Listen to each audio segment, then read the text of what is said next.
I don't know if those cats are Abyssian or abysmal. I'm Sam.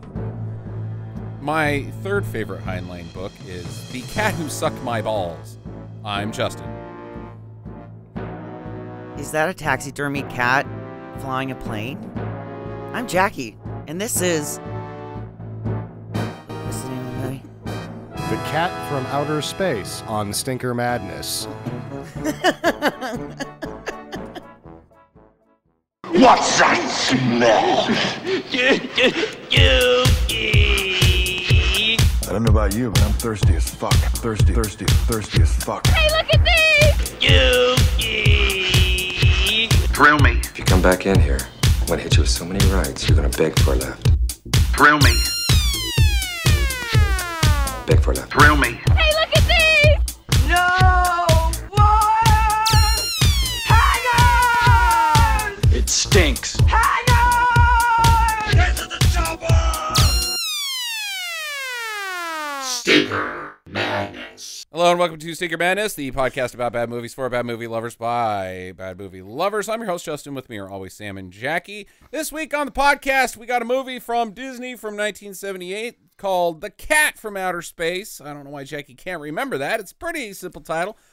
Starring some television ringers and one James Hampton, who is really becoming kind of a stalwart of the podcast, surprisingly. Ringers? Yeah. This is my whole, because there's not a lot on production that I can tell you for boring bullshit, so just the on-screen connections is sort of the most interesting thing that happens. And none of these people were really ringers other than Harry Morgan. Okay, well, let me finish out my intro here so everybody's nipples can get nice and hard while they're waiting in anticipation to hear your boring bullshit.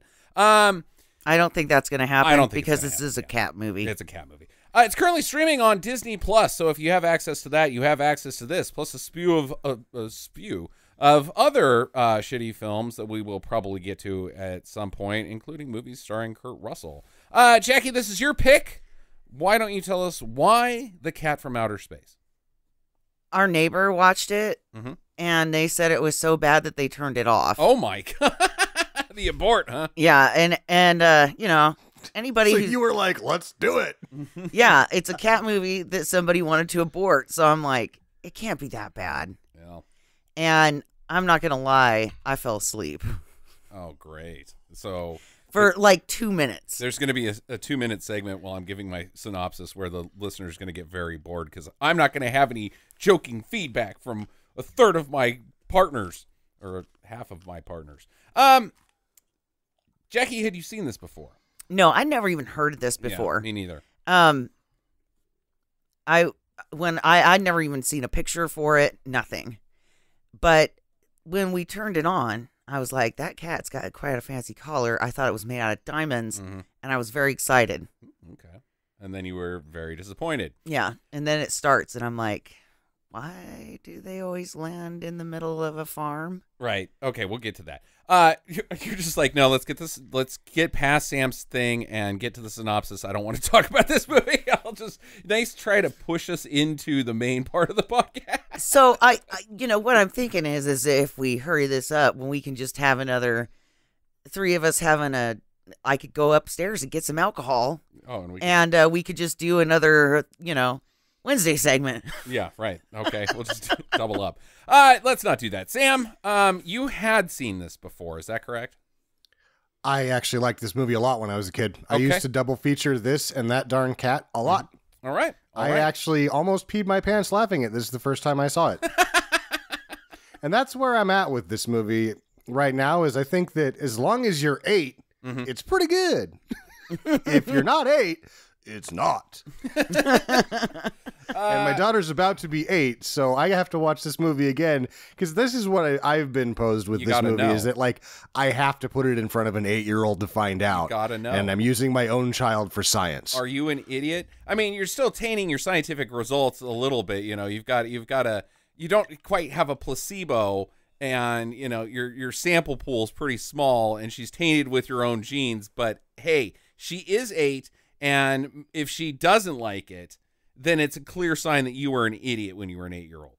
Yeah, or there's a real good chance that this one is one of those where if you're on the cat side of the fence already, then you won't hate it. And if you don't like cats, it's probably like fucking torture. I don't know. I've got some thoughts about that later that we're gonna address. We'll get there. Why don't you go ahead and tell us what you got on this thing? Do you want me to do the MASH theme song? That's okay. Well, why not? Why not start there? Harry Morgan originally was the general in MASH, right? And then he was also on Dragnet. Everybody forgets that he was on Dragnet for the entire fucking run. Yeah, he's the ringer here. Like Harry Morgan's been in every. He's like, we need somebody to do this. Roll out the big gun. Bring in Henry Morgan. Yeah, he's a good actor. He's got a great face. He's a great cantankerous old man. And he's just a silly person in general. So, yeah, he's great. Was he in Planet of the Apes? I don't think so. I don't think so, but Roddy McDowall was. Yeah, right. McLean Stevenson is the general that takes over when Henry Morgan leaves the show. Mm-hmm. So this is the only other time they're ever on screen together, oddly enough. Yeah. Okay. Interesting. Beyond the MASH connections... One, James Hampton, who's becoming a repeat offender on Stinker Madness. Yeah, we got him on Condor Man. We got him on Teen Wolf 2. We just had him not very long ago on something else, too, I can't think of. Yeah, and him and Ken Berry were on F Troop together. What's F Troop? It was a comedy. Okay. I have never really seen F Troop, but it was good enough that people got out of it and had careers. Oh, man, then it must have been funny. Funny Troop. It was funny, yeah. Okay. Ken Berry, however, is a bit of a Vegas rounder. He's been in a lot of stuff. He did Andy Griffith stuff. He did sitcoms all the way through, but didn't have a lot of leads. This is really one of his only leads. And then Sandy Duncan had her own show, same way.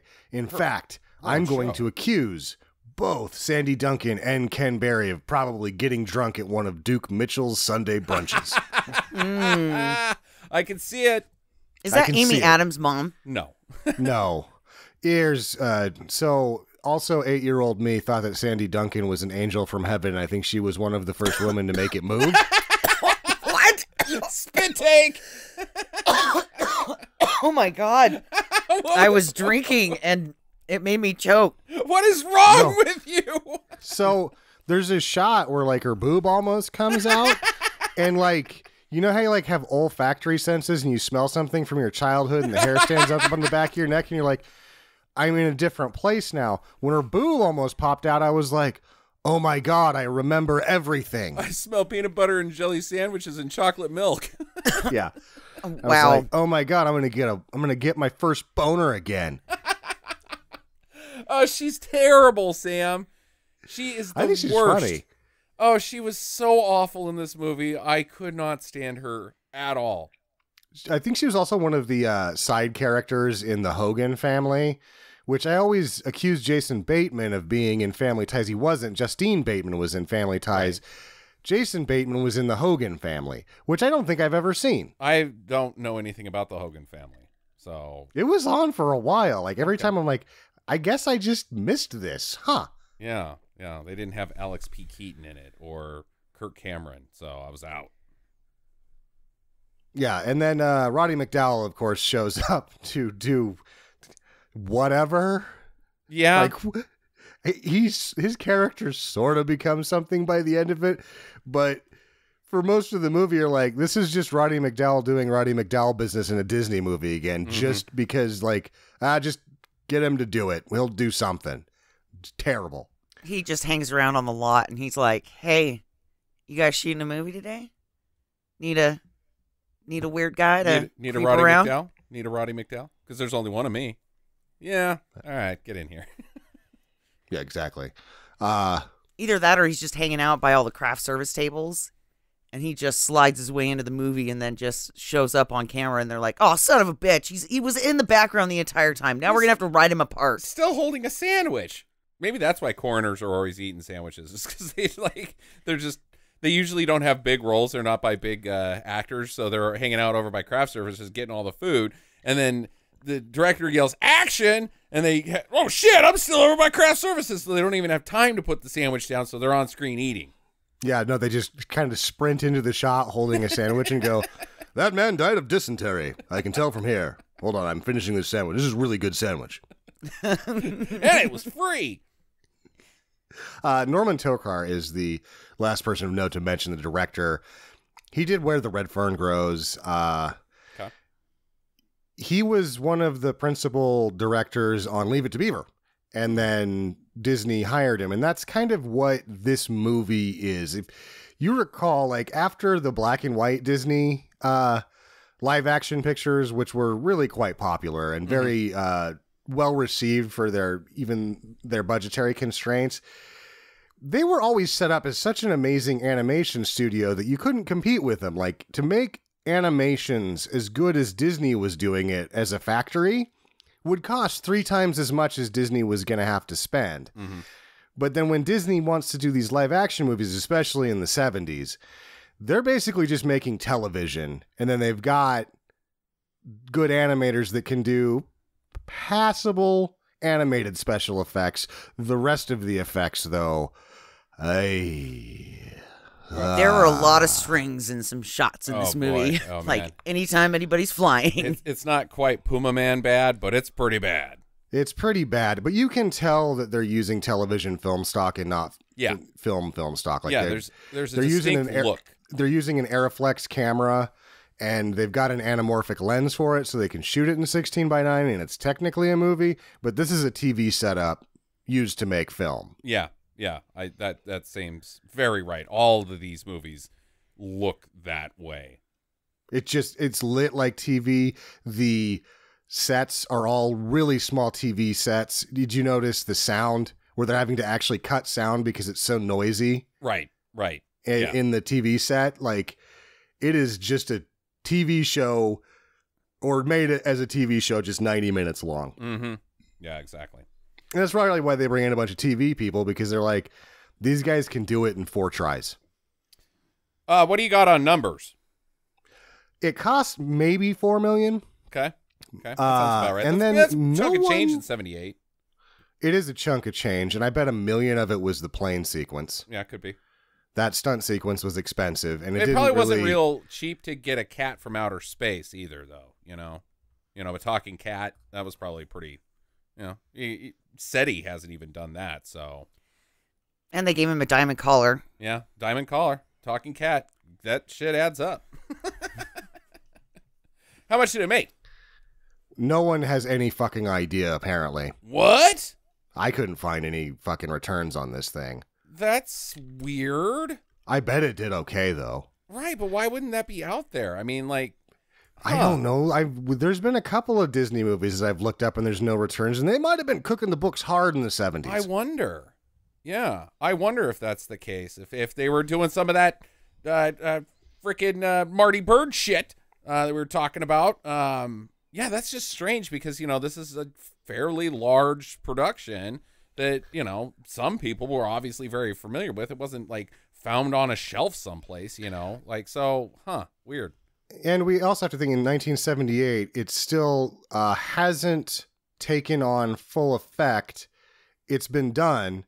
And because, of course, we've spoken of this before, Billy Jack being released everywhere at once, this isn't that long after that. And so this thing might have actually only had so many reels and then went from the West Coast to the East Coast. And so different people saw it at different times. You may have not seen it until 1980 if you were in a certain area. Yeah, maybe. You may have seen it when it came out in 78 in another area. So maybe at that point it's difficult to track because it had such a long tour run. I know that the reason that I saw it, when I saw it, which was many years after it came out, probably about 10, and it was because my grandparents were descrambling HBO illegally, and the FBI can't get them because they're both dead now.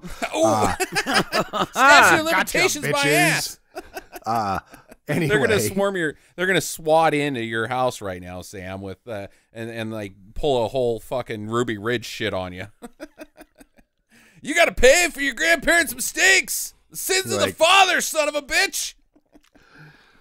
We know we can't get you for that, but we know you stole Condor Man off of the internet. We're gonna nail you for $17 if you don't come out with your hands up.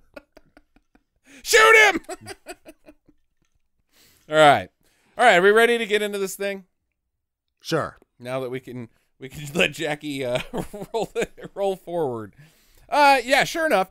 It starts out with a small farm because that's where aliens always go first. I don't know why. They never land in the middle of a town and be like, hey, it's me. It's always a small goddamn farm. And the only time they do land in a small or big city, they blow the whole fucking thing up and fucking Bill Pullman has to save all our asses. God damn it. Also, did you notice the yellow lab that was probably one of the Disneyland old yellers? Yeah. Yeah. Yep. They Indeed. just, like, when that happens, I'm like, oh, get off of it already.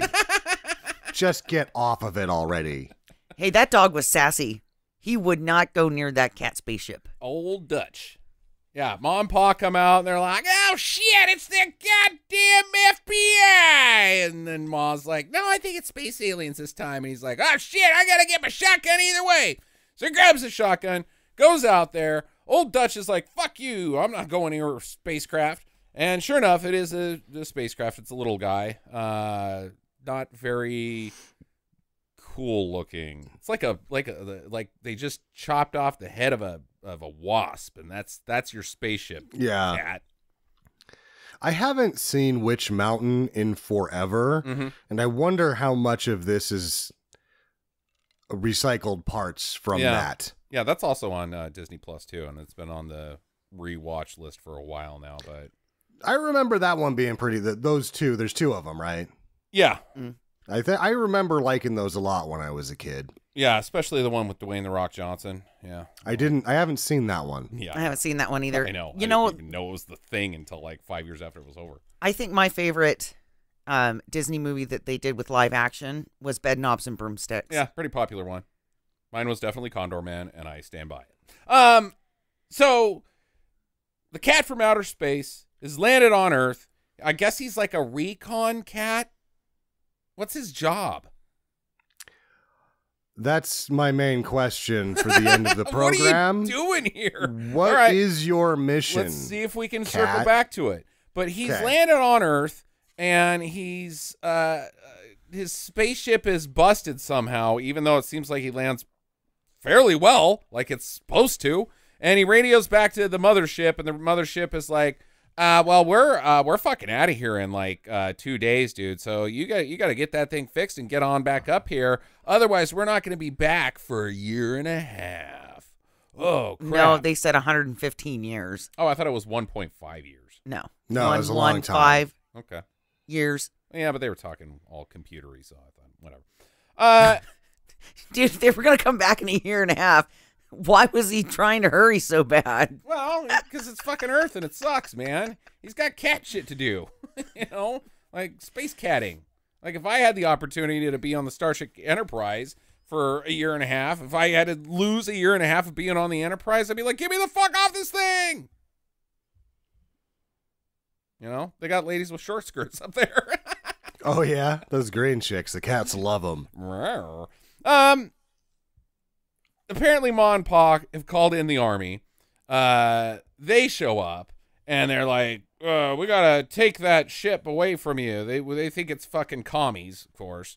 You know, the Russians have sent in some secret aircraft and we gotta fucking disassemble it to see what they're cooking up with. So they chopper it away. And our little cat friend uses his collar to jump in the back of a Jeep and hitch a ride to where they're going. Yeah. Now, if they had these collars in mass distribution, every one of my dogs would have one. Oh, that would be a shit show. Let's save that to the end of the episode, Jackie. I want you to ask, what would happen if dogs had these fucking collars? So the general calls in all the brains, all the scientists, everybody he can get his hands on to try to figure out what this ship is and how it works and who's piloting it, and so they can, you know, fucking get a leg up on the commies. And there's a conference room. Cat sneaks into it. He hears all this shit, and we get introduced to Sam's girlfriend. Who? God, see, you can't even get through it. Oh, God, she makes me want to throw up a little bit. And she wants to bring in her carpool buddy, who is a physicist that's a bit of a kook. And we know this because later we find out that he's been banished to the basement, which is where all the brilliant people in every movie I've ever watched get banished to. Yeah, no shit, huh? The basement. Fucking Fox Mulder. Yeah, the basement. The basement. And when you get into his basement office, you're like, this is a set that used to be a garage from a sitcom. Did it not feel like that? Mm-hmm. Yeah, now that you say that, yeah. I actually think it was the set for the Shaggy Dog. I think that's where the Shaggy Dog, or maybe it was Flubber. I can't remember, but one of those. Yeah. There's also a little bit of a toss back to those Flubber movies and any of the science Disneys because his coffee machine is a Rube Goldberg machine. Right. It's a torture. That's a fucking slave labor device for mice. Exactly. And that this running thing with this Rube Goldberg Disney business where they're like, oh, he's brilliant. He makes the stupidest shit ever. Because the whole idea of the Rube Goldberg machine, and when he would do these, they're jokes, basically, to be like, yes, look how inefficient I can make a process. That's the whole joke behind a Rube Goldberg machine, is that it's not actually a very good design. Right. So you're like, oh, our most brilliant scientist has made the coffee machine, which in 1978 already exists, very inefficient and a lot crappier than the current coffee machines. Right. Build a bigger mousetrap. In fact, the game Mousetrap was a Rube Goldberg machine. Yeah. That sucked at catching mice. That's why it was so hard to win. It sucked at playing because it didn't even work very good. Right. It'd be like half the time the ball would you like, okay, push it again. Okay, push it again. You know what? This game sucks. Mousetrap sucks.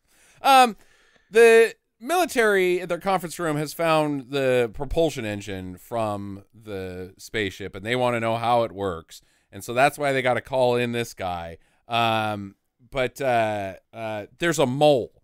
Roddy McDowell is a mole who's working for Mr. Olympus, who we don't meet till much, much later. But he's going to try to figure out what's going on here, too. So just, there's a mole in the plan. I do really like his cigarette lighter and cigarettes that turn into a radio. Oh, yeah. I thought that was pretty clever. And, it's the 70s, so everybody's still smoking. It's a little get smart action. Right. Mm-hmm. It's not quite a shoe, but it'll work. Our man Wilson thinks that this thing is tapping into the Force, essentially. That's how it powers everything. I wrote down it's the primeval mainstream. Right.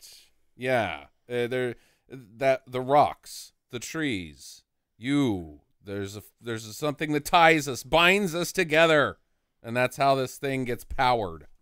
Later on, they touch upon magnetism for a second, but then they run away from the actual science as hard as and fast as they can. Oh, yeah, absolutely. Well, the cat overhears all this, and he's like, huh? This guy seems to be onto something that I'm, okay, maybe this guy can help me out. So he follows him back to his mouse slave labor lab. Also, nobody has noticed that a cat just walked into the most important meeting on Earth. They're too busy focusing on the task, Sam. Yeah, I guess. The cat snuck in from the bathroom. Nobody thought that was weird, but me. No, we all thought it was weird. Nobody there thought it was weird. Okay. So they get they're bonding cat owner style. Like, oh god, I swear it's like you are listening to me, Mr. Kitty. And he names him Jake. And it doesn't take long before the cat starts talking to him. Talking animals. Yeah. Well, at least the cat's mouth isn't moving. It's got telepathy. It helps. Yeah. I'm going to give them, even though there's really not a lot of impressive things that they get the cats to do, the fact that they got him to hold still long enough to take pictures of him is fucking hard enough. The cat was a pretty good actor. I'm not going to lie. There's two of them. Yeah, okay. Right. Brother and sister. Yeah. Abyssian cats. Okay. My favorite was when obviously one of them was an asshole and it looks like it's going to scratch anybody who's trying to hold it. Mm-hmm. Those were some of my favorite parts. Yeah. They also put this cat through fucking torture, unfortunately.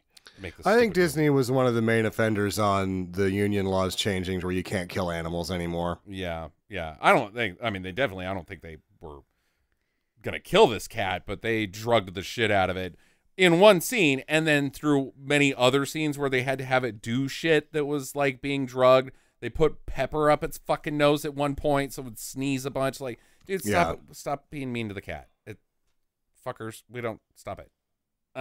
Anyways, so Jake the cat makes Wilson a deal. Hey, buddy, you're on the right track to science, but you're not quite on the science yet. So you help me out, I'll help you out.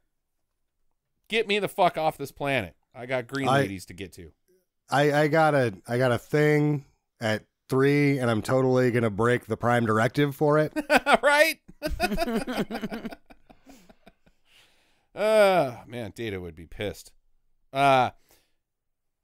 We get introduced to his neighbor, who is also one of the scientists in the big conference room, except for his job is he's like the chief of trash. Don't know what he's doing at a secret meeting, but he's there. They call him the garbage guy. Right. I don't know what kind of science office this is.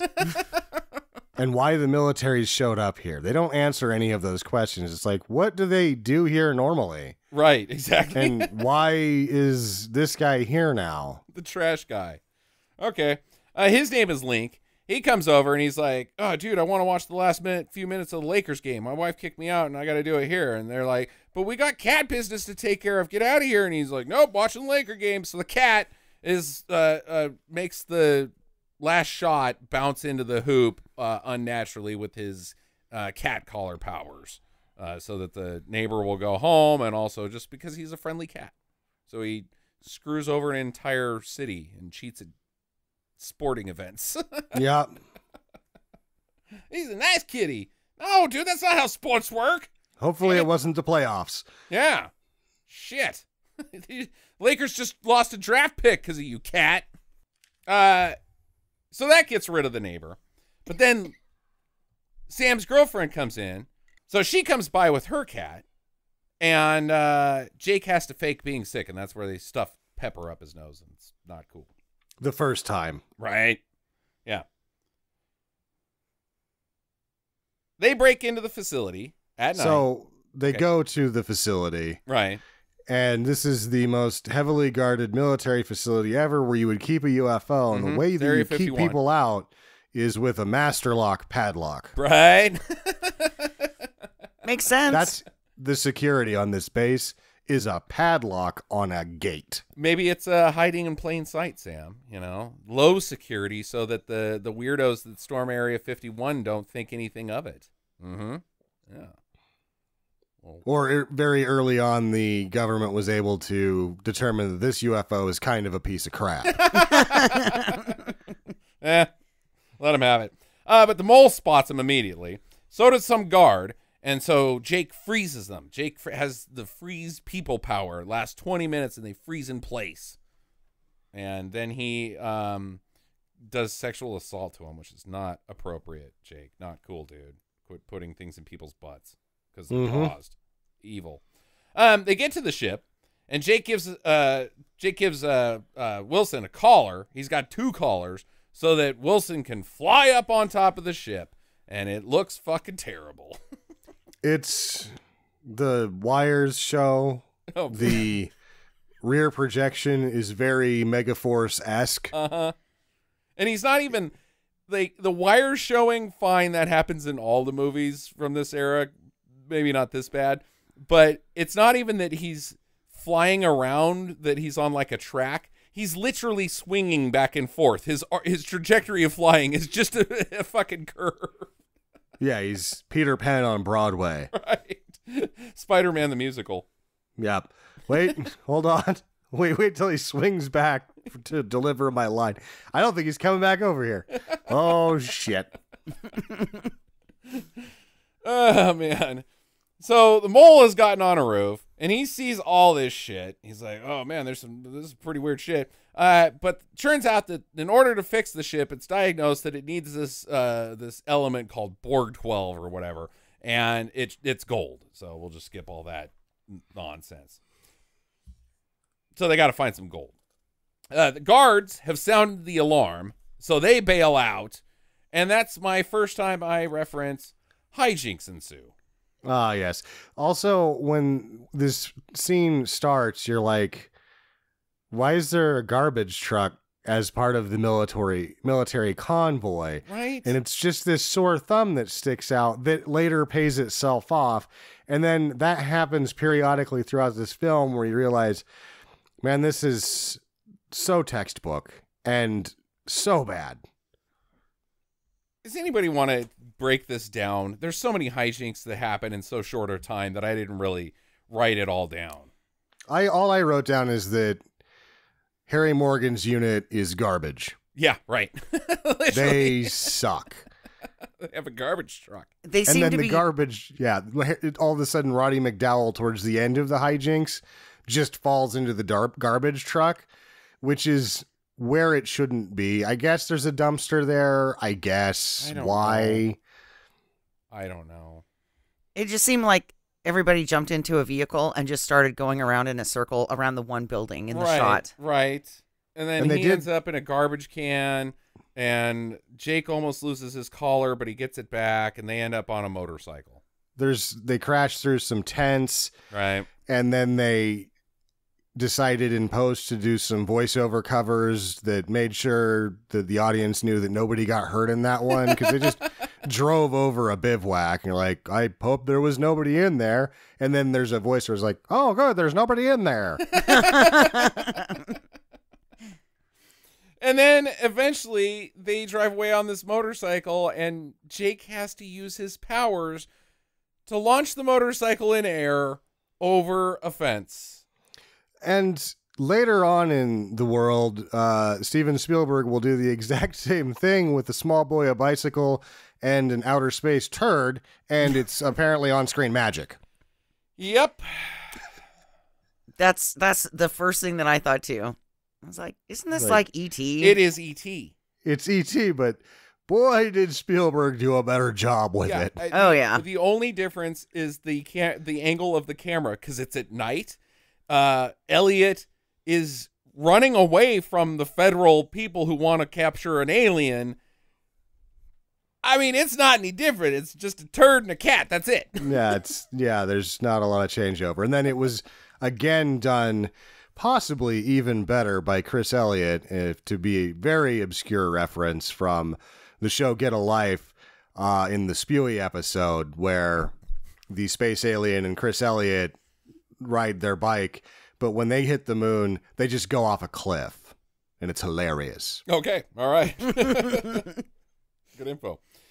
So they get back to their place, to Wilson's place. They do the math. He needs $120,000 worth of gold to power up the ship, and of course he doesn't have that. But the neighbor comes in, Link comes in, again, because his wife's kicked him out. He needs to watch the ponies race because he's bet some money on it. So they're like, God, we got to get this guy out of here. He just keeps coming in. We got to figure out what to do about this. But then Jake's like, wait a minute, gambling. And then the audience is like, wait a minute, do they all live in the same apartment complex too? They do. They do. Yeah. What? Yeah. It's like the Jeffersons of science. Yep. That's all she has. Yep. So the guy's got money on a pony named Sweet Jake. He was like, oh, it's a coincidence. Your cat's named Jake. This is Sweet Jake. I'm taking Sweet Jake. And Sweet Jake sucks at horse racing. He shouldn't even be out there. But Jake the cat makes him win via speeding up the film. It's really bad. It's terrible. It's really bad. It's as bad as I've seen. Also, at this point, you're like, one, why does Jake even need any of these people to begin with? Right. And two, this would be a lot easier and faster if you just pulled a heist on some gold. Mm-hmm. but then we wouldn't get people flying with strings. Actually, I don't know. If I had I need to pull a heist on some gold, where would I go? I don't know where gold is. I mean, at least you could start small, pawn shops, jewelry store. Yeah. Get enough of it, Yeah. you know? Got gold there. But this is like, oh, we just need to make enough money to buy a gold bar. I don't know if you can buy a gold bar. I'm sure you can. can You buy do gold. that? Yeah, Where why would you not? do that? I think that would be harder than find that than just, yeah, it's just, huh. I'd like to have a gold bar. It'd be cool. I mean, duh. Obviously, I'd like to have a gold bar. I wouldn't have it for very long. But I'd take a picture of it. Okay. And then I'd take it to the bank, I guess. You just, You take a bath with it, and you'd be like, rub dub dub with the gold bar. Right. yeah, you'd be like tweeting every rapper ever that had made it rain hundos. Like, Uh-huh. your Benjamins are eating shit, motherfuckers. Here's a gold bar. Then I'd make it rain, and they would land on somebody and break their foot. Ooh. No, you'd be in like the bathtub with it, like in a bubble bath, holding the gold bar, and you just toss it up, and it land on your junk. And oh, Oh, that's the sound Yeah. you'd make. yeah, you're like, oh, I smashed my own balls with my riches. Take that, Tupac. Yeah, Wait, you're Oh. yeah, take anything. Too soon? like, I guess it does. Money does rain better than gold bars. Okay, so they bring in Link into the plan, tell him he's a cat from space, and Link is he's a little resistance to it, but they use hijinx to get him to be turned onto their side. Meanwhile, the Well- mole is recording everything on a video camera. Yeah, he's got a little Super 8. He's got all of it now. Yep. Got it all down. So, the military has found fingerprints on the spacecraft, and they find out it's Wilson, that it's his fingerprints, and that they've also got some cat hair, and they're like, cat hair, weird. Or the guy was wearing a fur blanket, says James Hampton. Either way, Link, Frank, and Jake, they watch the games that they've bet on. They've bet on 3 football games with the winnings from the Sweet Jake race, which means they're going to watch football for 12 hours. Because they're consecutive games, not all at the same time. Yeah. This movie makes it seem like football games take about 30 minutes.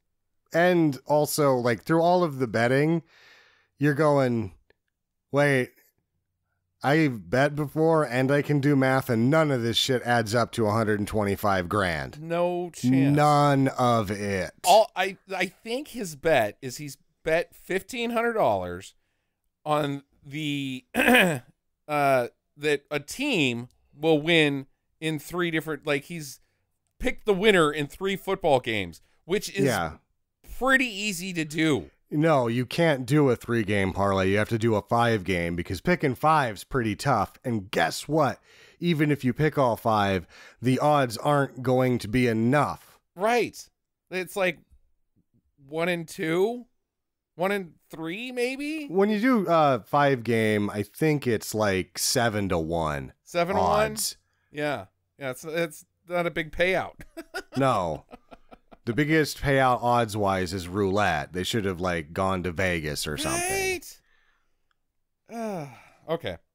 Anyways, well, how do they get a cat in a casino? And also, it's a children's movie and gambling. But they're gambling here. I don't fucking know. How do Stupid. they get a cat into... How does the cat get itself into the science facility? True. Good point. Yeah. I don't know. Liz comes in, and she's like, oh, hey, I brought my cat over.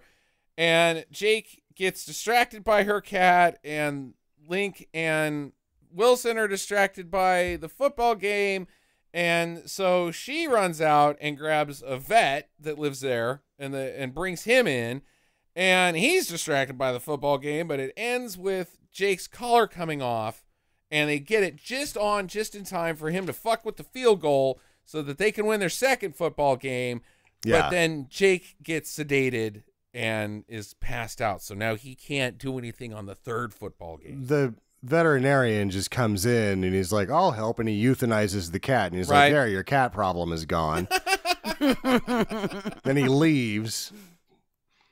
This is a whole, like, in real life sequence where, oh, we're going to have a picnic. I brought my cat too. Let's push our cats together and they'll be friends. And then what happens is the cats get in a huge fight, break all the shit, and somebody loses an eye. Mm-hmm. Mm-hmm. Because cats don't really like each other that much. Well, he's a space cat, so he's a little different. Well, the other cat's still going to, cause problems. And that even if he's a space cat, he's still a cat. And he's like, who the fuck are you? I fucking hate you. Also, like, dude, I wanted to fucking have him throw her out of his apartment because you don't get to do that. I don't give a fuck who you are. You don't get to, like, make decisions, health decisions for somebody else's fucking pet, dude. Not cool. Fuck you. Get the fuck out of here. I never want to see you again, you fucking nutty broad. Beat it. I'd be pissed. I'd be so mad if somebody did that to one of my dogs. Anyways, so the bet's off. We can't win. It's impossible, even though they've only got one more football game to go. It hasn't started yet. The cat's started yet. Probably going to wake up. Yeah. So instead, they go down to the Surly betting house. The bookies.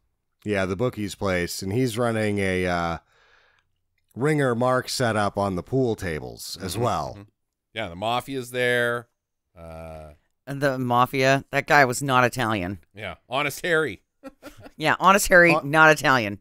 Honest Harry's another moment where I went back into time and realized where I got one of my favorite bits. I do that voice all the time. Know that you are taking money from a man who does not like not getting paid back. That's Honest Harry. I've been doing that for years. No, I'm pretty sure you're just doing Brando. It's just shitty Brando. I didn't know it was shitty Brando. Yeah, I was doing somebody else's shitty Brando unknowingly, and it's this fucking guy. Fat Tony sleeps with the fishes. Yeah. They've also told Liz everything about the cat. She's not in trouble. She's now part of the team. Good loose cannon you've brought in for zero reason. Mm-hmm. Oh, you have to know everything because otherwise you're just going to keep fucking everything up. Get the fuck out of here. Well, she won't even let them get on the elevator. Yeah, you are not a part of my life. Fuck off. Is what I would say. Her defense, they seem like he's definitely not out of her league. Right? It's true. They've picked up a military tail as well who sees them go to the club. So now the military knows where they're at. They're spying on him. Link tries to cancel the bet, and the bookie's like, nope, not going to happen. And so they're like, oh, shit, well, we lost all that money. The game still hasn't even started yet. No. And they change their bet to pool and put down some money that they got loose change in their pockets. 20-1 on Liz. For $300. For $300. I guess it's a start, so they're going to have to rope these people like 30 times. I don't think they're going to let it happen. Yeah, probably not. And guess what? Hijinks ensue. Yeah, this is the first of many times that I write down, well, even if the magic does work, not a legal shot. Right? My favorite that they're obviously throwing these pool balls, the white ball, the cue, right? Or whatever. Mm-hmm. They're throwing it at people. Right. And they're like, deflect it or you'll die.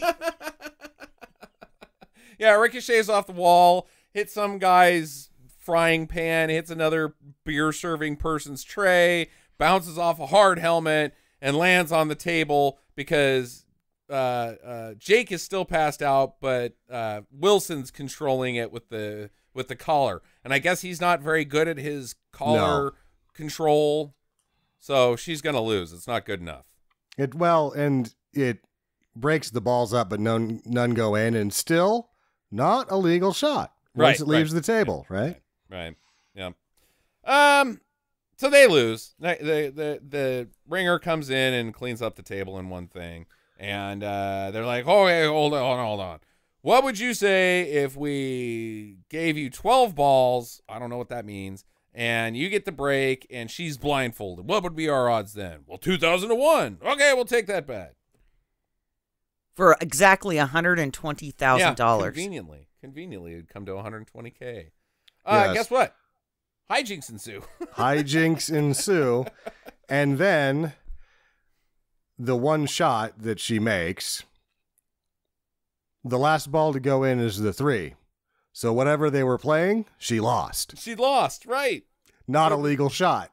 There's no win with the 3. The 8 has to go in last.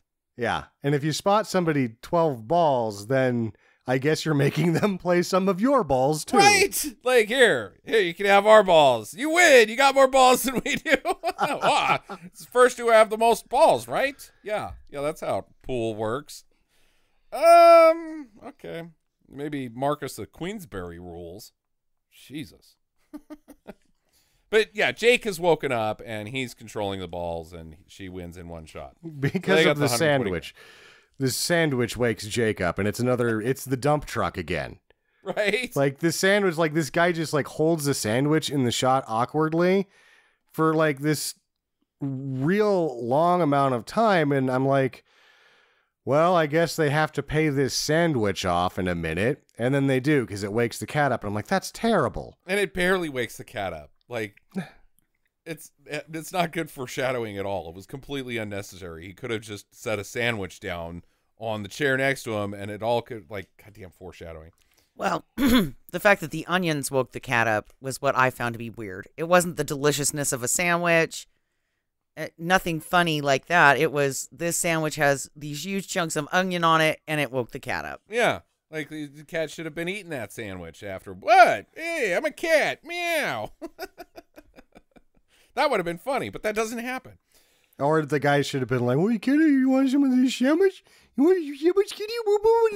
That would be more realistic, I think. Yeah, it might be. Some mobster that just, and then everybody's looking at him and he's like, "What? I like cats." It's also, they keep running around and like, oh, he's just taking a nap, huh? Yep, just taking a nap. It happens like 5 times. Taking a nap. What the fuck did you bring that cat here for? Meanwhile, the mole has gotten the film to Mr. Olympus, who just happens to be a Bond villain. Yes. He lives in a moon cave. He just, wait, I guess there's a James Bond villain movie in this, or a James Bond villain in this movie now. Right. Why do we need this? Well, we got to have a James Bond villain. In a cat from space movie, I think the military is good enough to, like, be an adversary for this cat. No, we got to have a James Bond villain. Plus, he's already planted Roddy McDowell into this science building well before any UFOs land anywhere. Right. So what the fuck is he looking for initially? I don't know. I guess maybe they were hoping that a UFO would crash. Like, he's playing the long game. Like, that's how you don't get to be a Bond villain by just playing the easy bet, Sam. You got to take these long cons to take over the world. And he must have like 1,500 other Roddy McDowells everywhere else, just playing the averages that one of them is going to find something big. Yeah, you throw shit on a wall, see what sticks. You know? I just want to know where you guys thought this guy was. Because it kind of seems like he's got a space adventure background inside of a cave.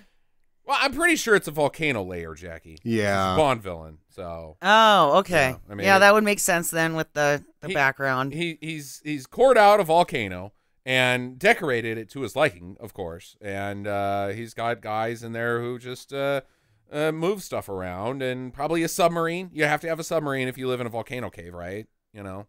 So. Mm-hmm. That's got cloaking device, otherwise the government will find you. Yes.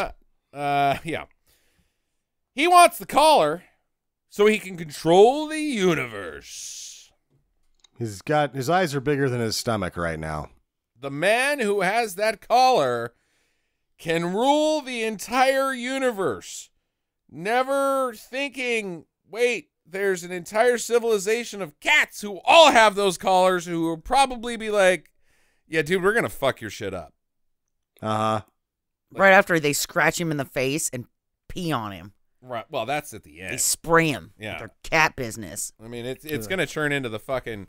Essentially, this guy's got the Infinity Gauntlet, And instead of Thor coming up and cutting off his head, it's a cat who, just rips the Infinity Gauntlet off his hand and then pisses in his face. Yeah. And then all of his cat friends have already really defiled the volcano lair. Right? When he goes back there, his eyes are watering from the cat smells. Cat orgy. The military computer has figured out that it's a cat, and so the general doesn't believe it, but he finally gets confirmation. He knows that the cat is the pilot, and he busts into the apartment where they're at, but Jake freezes all of them, and they steal their clothes and are able to get away. Only Harry Morgan's clothes. Right, yeah. And he has a fancy Hollywood girl on his T-shirt. Mm-hmm. Mm-hmm. Cool Yeah. shape. Actually, no, they don't do it just for comedic effect, which doesn't work. That's how he gets into he pretends to be the general by stealing his clothes. Right. When he infiltrates the military base again, this time he doesn't have to just open the padlock. He just drives right up front, says he's somebody who he's not, and the guy's like, go ahead. Checks out to me. And they've also reduced the gold down to the size that they need via this really overly explained thing. Just he can shrink stuff. That's all we need to know, but they make it dumb. So what they've done is they've taken a pencil and sharpened it on both ends, and then we're like, voila, spray paint gold. Yep. Here's your prop. You also get to see at this point, because you haven't really gotten a good look at their arm badge yet, but they have a very distinct one. And in this shot, you can see that it's a 3-headed dog. So they're like the Cerberus branch of the military. And I'm like... They guard the gates of hell. Yeah, you're like, wouldn't you want to give that badge to a better unit? If you're guarding the gate of hell...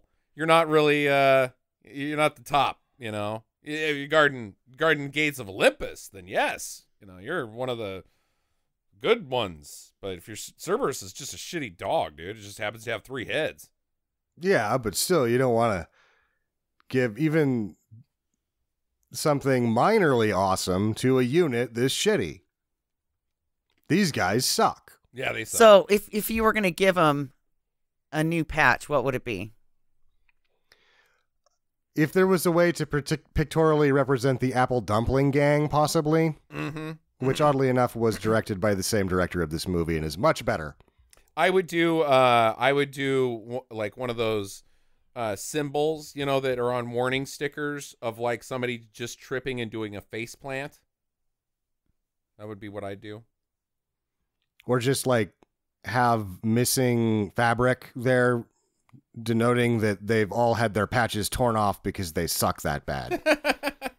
I would go with a hot dog.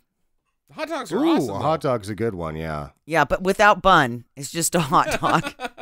So a wiener. It just looks like a wiener. Okay. Anyways, so Wilson and the cat, Jake, have driven off towards the Air Force Base. Link and Liz have gotten nabbed by the Bond villain though. So Frank gets to the base. He orders the hangar emptied and opened, and nobody is like, "Hey, you got it, General,"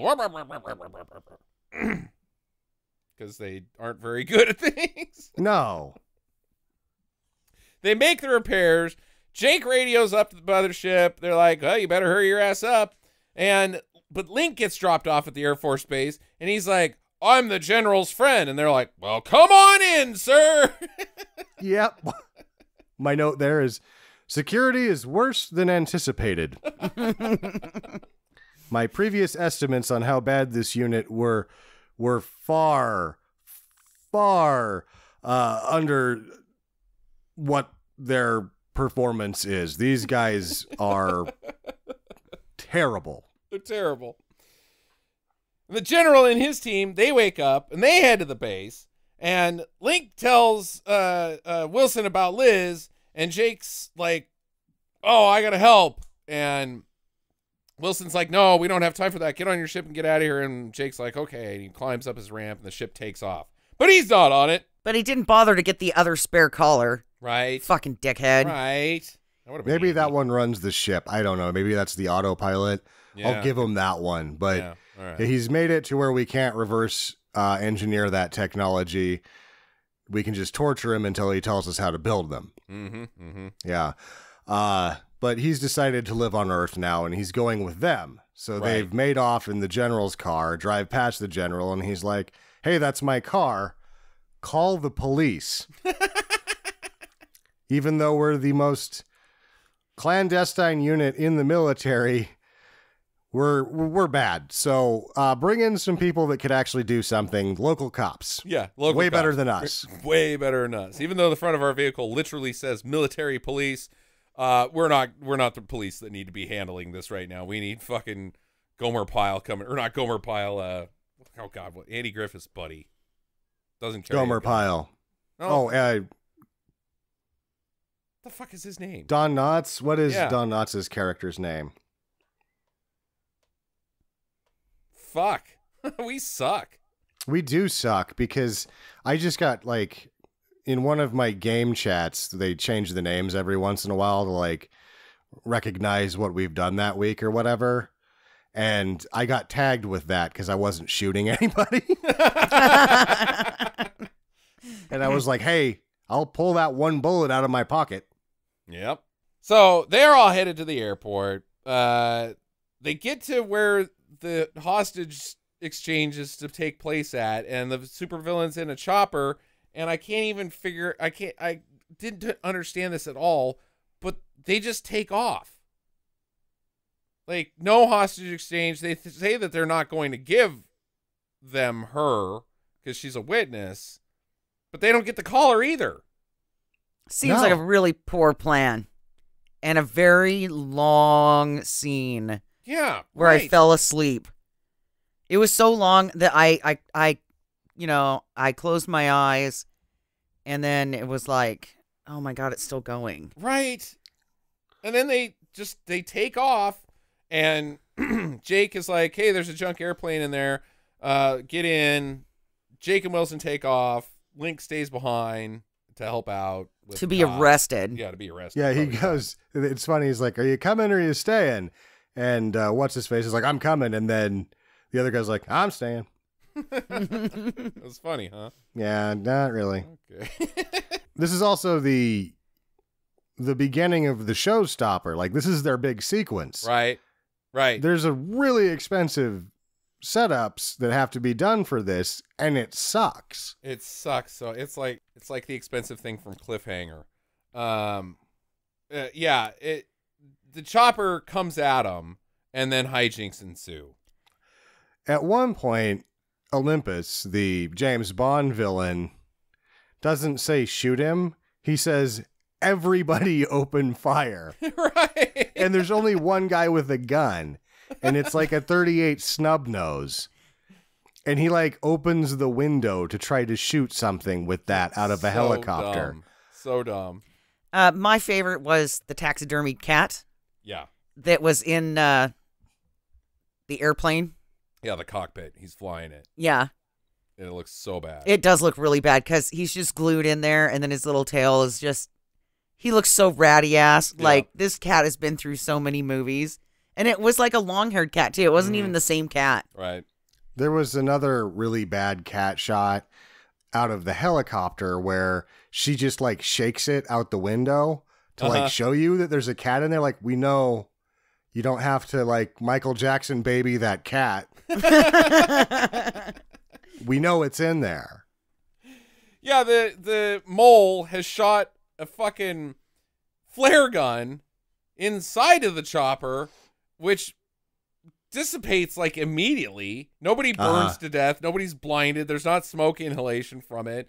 They're just like, well, this chopper's fucked. Let's get out of here. Yeah, he's like, oh yeah, you hit that spot in the ceiling that makes this thing not work anymore, sort of. He shot the crash button. And then they're all like, we're going to have to, everybody bail out. And I'm like, you can't do that.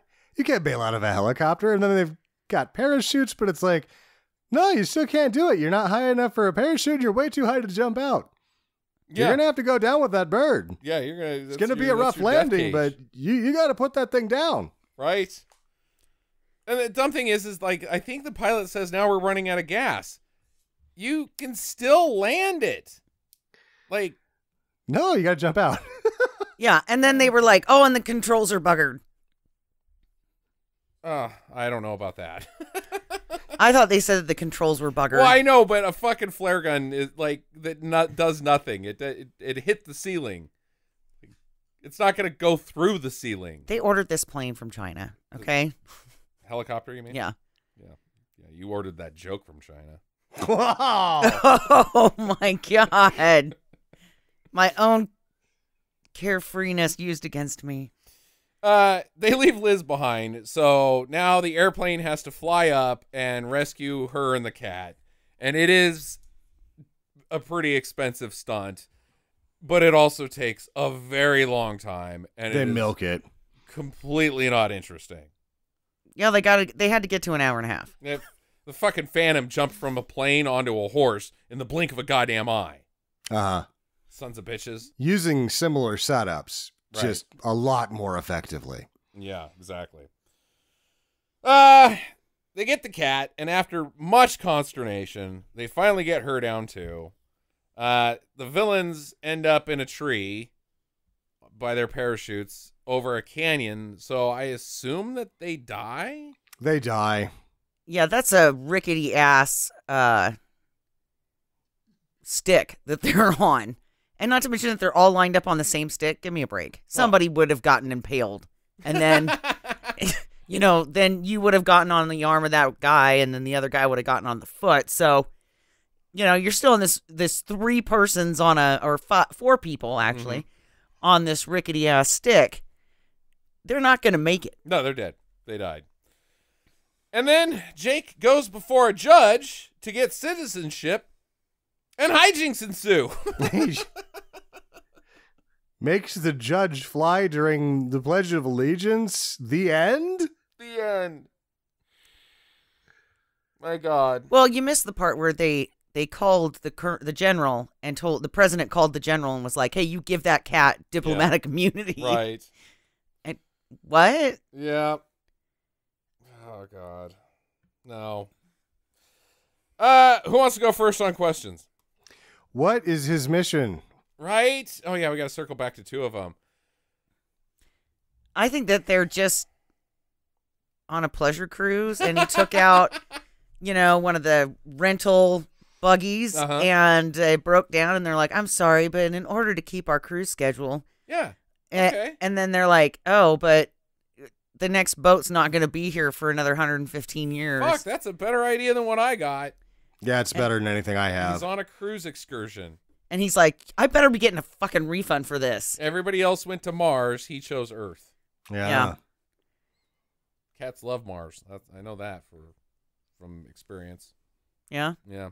Friends with a lot of cats? Yeah, I like that theory, Jackie. That's good. You're led to believe like he's part of a military, but I don't think that there's any, or Space Force that's exploring stuff. I don't think that there's any. I think I just inferred that. So I think you could be right. Well, and there's no gun on his ship. Right. That we ever see. So this leads me to believe that he's on a pleasure cruise. Yeah. Yeah, it's like a sea-doo on a cruise boat. Mm-hmm. Yeah. Mm-hmm. Yep. I also want to know, why we're on the topic of the ship here. Where is the cat box? Ooh. Or is he so intelligent that he no longer has to use the kitty box? No, everybody poops.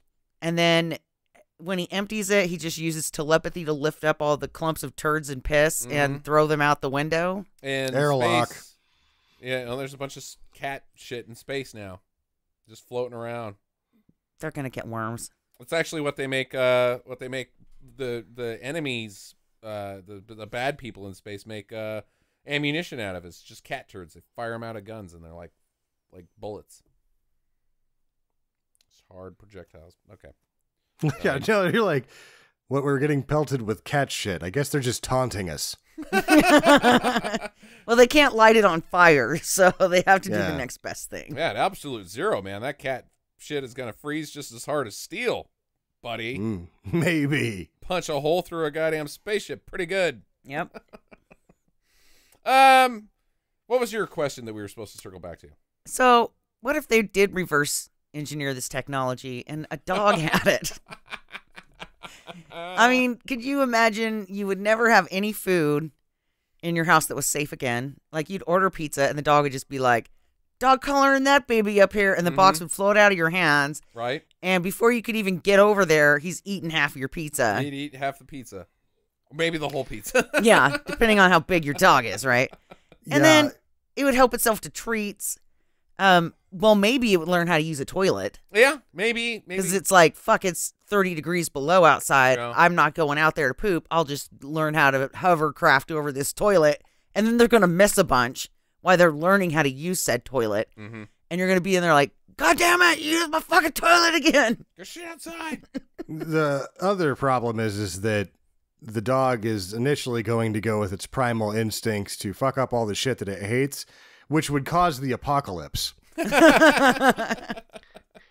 That's if you can make it past when the dog starts talking to you, and after 4 seconds you go, okay, we're taking that off. Nice theory.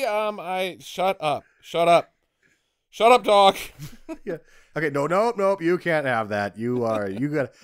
We gotta do some attention span work with you. My only question is, he's a monster bud, right? No. He fucks up their life pretty good. He does. Isn't there supposed to be a child somewhere with monster buds? Yeah. You got to have the child element to be a monster bud. Never mind. Not a monster bud. Okay. Out of that classification. Yep. Anybody else got anything?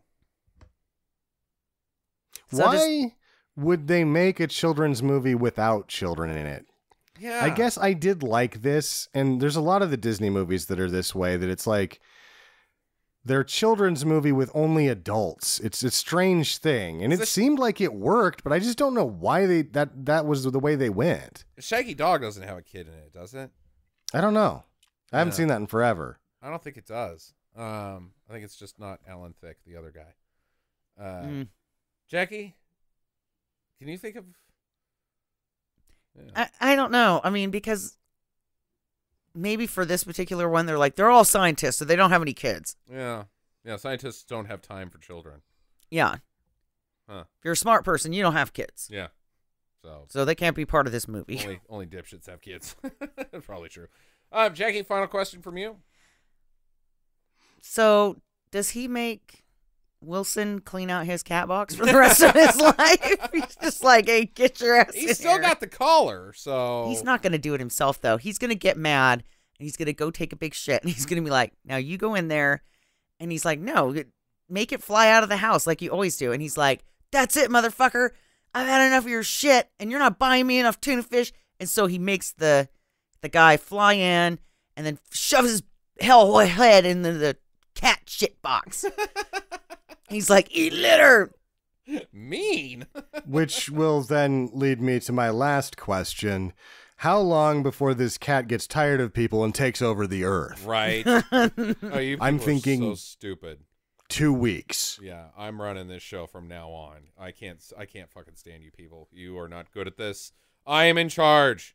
Yeah, cat changes the trajectory of human history. That is for sure. Do you think he ponied up for his science? You know, because they did get the ship working. Did he give him the relativity? Oh, yeah. Or whatever science bullshit he was going to get? Also, what happens... There's a scene where Wilson takes out the gold piece and replaces it with the new gold piece, and he puts it in his pocket. That never pays out. Like, is that actual gold that just got kind of crunchy? I don't know. I would assume that he would be able to take that in because it's probably pure gold now. Right. And make some moolah. Yeah. Yeah, it's worth more than $120K probably. Right. So, I don't know. Well, anyways. Let's do final. Whoa. It's like that bitch at the jewelry shop in Hawaii that was like, you can't afford green gold. I'm like, I've never even fucking heard that, lady. So fuck off. Yeah, like, I'm white trash, okay? I don't know what green gold is. I like the yellow kind. Yeah. Like, whatever, fucking bitch. You obviously can't afford the green gold. Well, you don't know shit because I can. But now that you said that, I'm going to go buy some sterling silver. Fuck you. Yeah, fuck you. Final recommendations on this, guys. I'll start. No, I did not like this movie. Do I hate cats? I don't know. Movie cats, but I thought maybe it was because I don't like cats. But the truth is, I also fucking hated chomps for the same reasons I hate this movie, and I love dogs. So that's not accurate. I hated this movie. It's the movie's fault, and I didn't like it. I almost thought, okay, this isn't going to be a recommendation to our listeners unless they've got kids. Then you could introduce your kids to a bad movie. But then by halfway it was over, I was like, no, you don't want to watch this. If your kid wants to do it, let them have at it, but you don't want to watch this with them. So don't for me. Ugh. Jackie? Yeah, my pick, and I can just apologize. It was shit. I'm never taking the neighbor's word for it again. Well, they also gave a short secret. Or short circuit. That was the recommendation from them, too. And that was a torture experience as well. Yeah, I'm not listening to them anymore. Fuck them. They've got terrible taste in movies. They did say this movie sucked. They did say it sucked. And I don't know why I always think, like, you don't know shit. I'm going to do it anyway. Like, I've got something to prove. Like, I'm trying to get up my street cred, the neighborhood, by having watched, forcing you guys to watch this shithole with me. I don't like cats. Okay. I think they're gross and they're baby killers. And baby killers. Baby killers. They are baby killers. Because the warmest spot on a baby is the top of its head. So a cat, when it gets cold, will crawl into a crib and wrap itself around a baby's face, and then it suffocates them. That is a bunch of fucking Fox News horse shit. Nope, baby killers. Fucking horse and shit. Yeah, they have worms. I'm going to skip the heater and go sit on that child's head that's not near as warm as the heater. That literally makes no sense. Well, they don't like the wind blowing in their butthole. Okay? You could just say that they have they give you allergies, Jackie. Not that they're fucking child killers. They are child killers, and they stink. And I don't want to pick up another. Okay, you know what? Dogs go to the bathroom outside. Okay, and cats, they just fucking piss wherever they want. Every house that I've ever went into has some remnants of the cat got pissed off and did some cat pee business. Right. Yeah. So it's gross. Could you relate that to the movie? Why don't? Yeah, so that cat probably peed on everything in that set. So I give the collar a do, but because it's fancy and it glows and I like all of those things. But the overall movie, I'm gonna go do not. Okay. And just apologize and say I'm like sorry. And well, the cat wasn't even funny.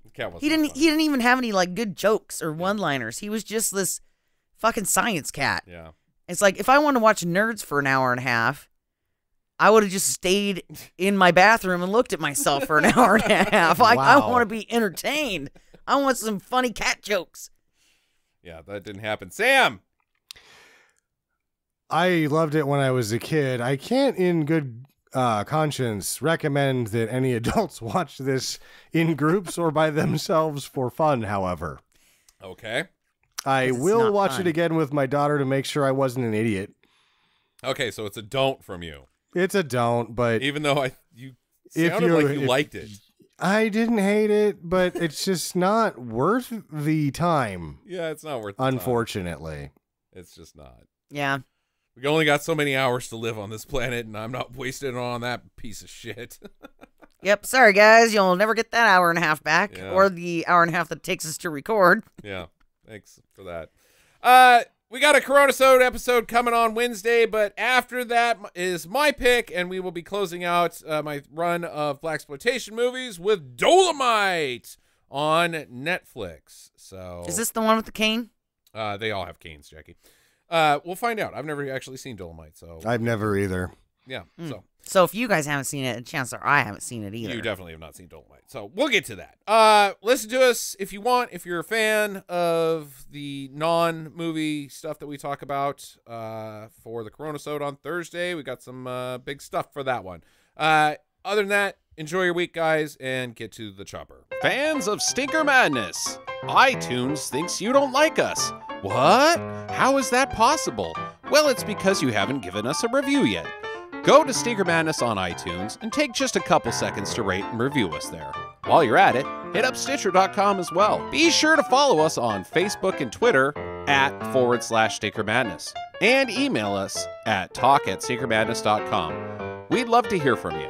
Thanks for listening and get to the chopper.